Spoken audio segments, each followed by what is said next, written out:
The perfect playground in Qatar is definitely the desert. And we found a place where you find the best toys for the desert.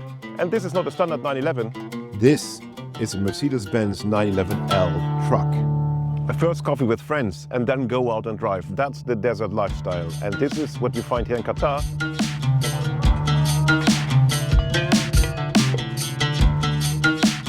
This is the Sheikh Faisal bin Qassim Thani collection in Qatar. Was the G-Wagon 6x6 the first one? Of course not. It was this Range Rover created by Wood and Pickett. 1, 2, 3 axles, 6 wheels. Here we go. Two things are very important in the desert: reliability and power. And of course, power is in the name. The Dodge Power Wagon from 1951. It was used for hunting, and as you see, the Oryx handlers here show exactly that one. And what would be playing in the desert without rally cars? And we have two very important examples, especially because they are so connected to Nasser Al-Attiyah, who is the most successful rally driver here in Qatar. And what would you choose, the Mitsubishi or the Subaru?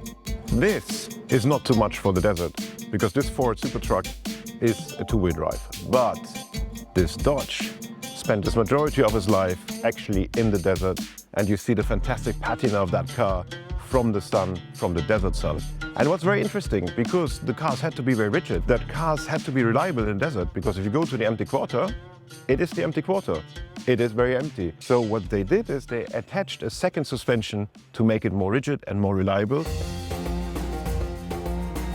Hunting with falcons has a huge tradition here on the Gulf Peninsula.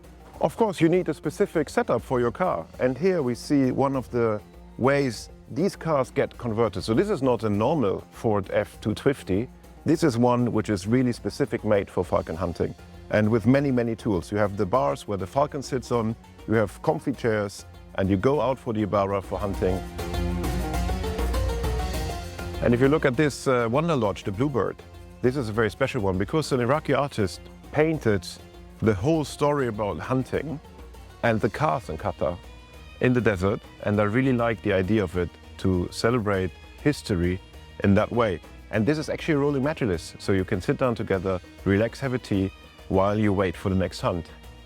What has this Mercedes 600 to do with off-road? Nothing? You're wrong. Because in Qatar, they are very smart because they want to use the cars also off-road, kind of off-road. So, and when the cars arrive, what they did is take a hammer, go into the fender, hammer in, fit the balloon tires. And this car in the collection is just a reminiscence of it, because this was possible at the time. So I think the Große Mercedes deserve to be mentioned here in our selection of the coolest desert toys. These were some of the coolest desert cars that I found here in the Sheikh Faisal bin Qassim Thani collection. But there's much more to see. For example, this airplane, a Piper Seneca 2. And if you like to visit this collection, come to Qatar, because you will learn a lot about the rich history of this country, because it's much more than cars here.